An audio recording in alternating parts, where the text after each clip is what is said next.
No, I got the willows on there. Okay.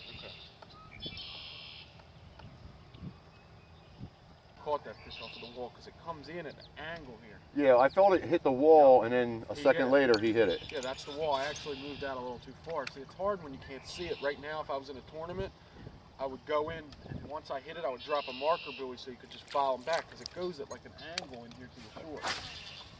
So that's what it is. That wasn't you. That wasn't the fish hitting it once. That was you hitting the wall, and then the fish took it. You know what I mean? I got another one. There you go. Oh, he got off. He was nice. There's the wall. Okay. It cuts in. It's hard when you can't see it. It throws you off when the water's deep like that. That was a bigger fish too. Now you can see it. Now there's where the one piece of cover is. It's actually like a winch coming off of it right up there.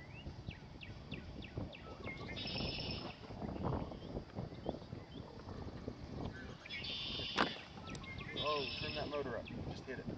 There's too much weight in the back of the boat. That's why. Trim that motor up, Steve. Got it.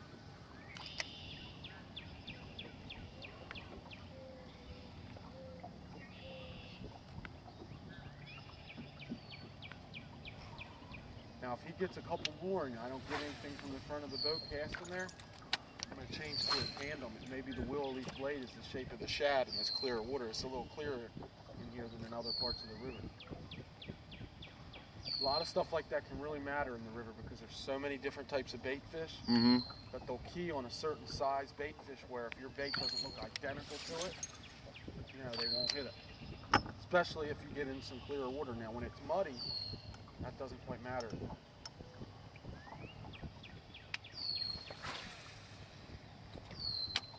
Hooked on I felt the fish's mouth hit the bait, and then I got hooked on the pylon. I don't know whether he's wrapped or what. I'm gonna cut my line a little tight. But you can feel boom, and then set the hook and it's solid through wall.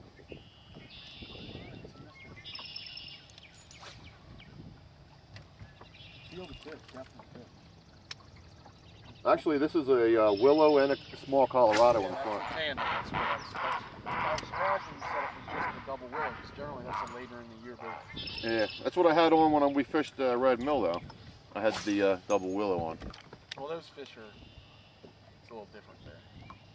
But out here, generally, you need that smaller Colorado, at least just for some vibration on these fish.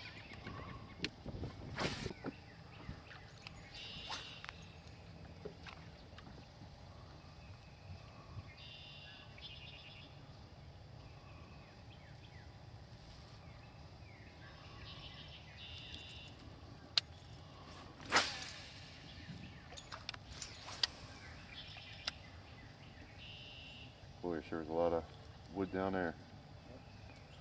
It gets so shallow right there that your bait actually hits the mud the second it hits the water at low tide, all the way back in there. But right now, they can be right in there.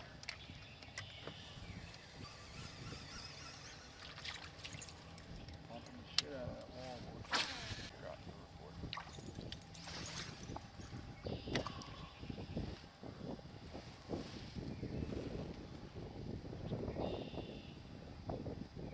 Burning that bait along or just slow rolling it? When I caught the fish, I was slow rolling it.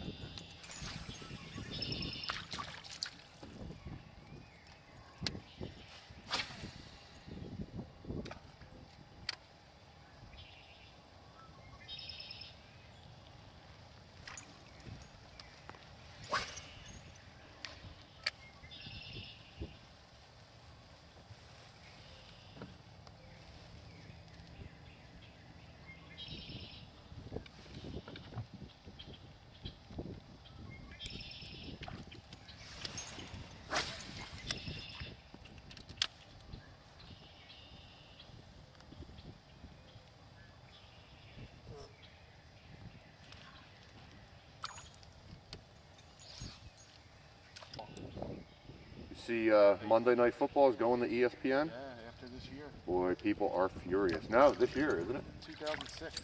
Oh, I thought they said it was this year. Yeah, people are furious. I think there's one more year on ESPN. Because now if you don't have basic cable, you can't watch Monday Night Football. But I mean, almost 80% of America has it, though. You know? Yeah. I hope they don't screw it up like they did all the fishing shows. Loudmouth bass.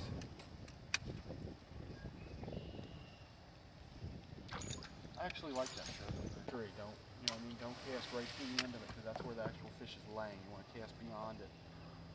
And really, we're probably not going to catch anything until we actually go out to the end of the tree and bring it down the tree. Very rarely, you know, will you actually catch a fish casting across it. That goes any river tree. Most of the time, the strikes come from the end of the tree working down. So your angles are really pretty important then, is that right, Kurt? Angles, when you're talking about current fishing, fishing any rivers or anywhere that has even lakes or reservoirs where they can turn on the current floodgates, you really want to position yourself at the end of the tree, like we're about to do here. Cast all the way up to the base of the tree and bring it down along the tree. And what you want to look for is the major fork of the tree. Every tree will have one spot where there's a major fork in the tree, and that's where the fish lie. You want to cast all the way up it like that.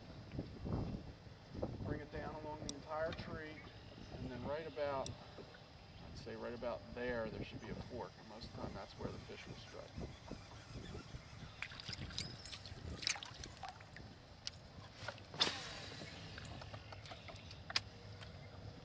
And a lot of times you have to flip this tree if they don't hit the spinnerbait. You have to throw the crankbait in first, then if they don't hit the crankbait either, then you flip in there and catch it. You're on my line. I pulled that up. Small guy, normally they're not that small. How about that? I'm going to try to get this off without messing the tree. Little runt. Get that.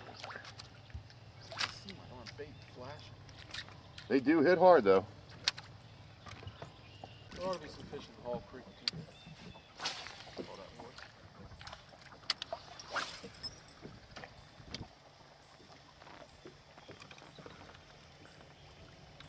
Now a lot of people are afraid to fish really, really shallow. Tell them about how deep the water temperature is here, Kurt.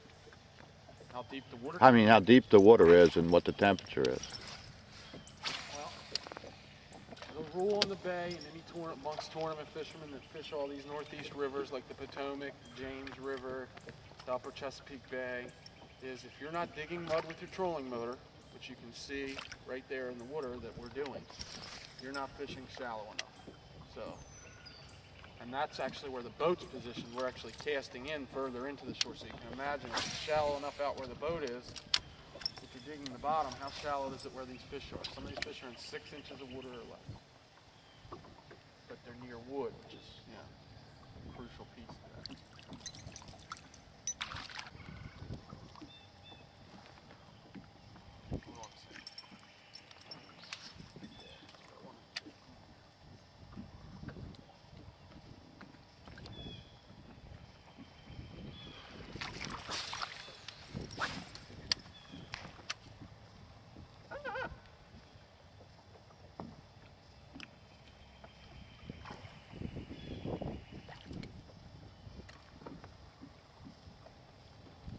They may not have made the move this shallow yet. They may be sticking out the stuff that's on a ledge. A lot of that stuff is near deep water.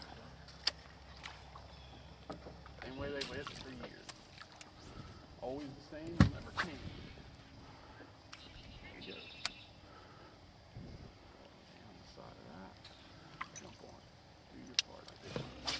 Now you're starting to be able to see the pump barge. You saw that fish, right? Yeah. It was like 2 pounds, right? It wasn't huge, right? No. See how much they jump, even for a small bass? He gave up. Yeah. It's number 2. Had one on a crankbait, got off at the boat. 12 inches. There she goes.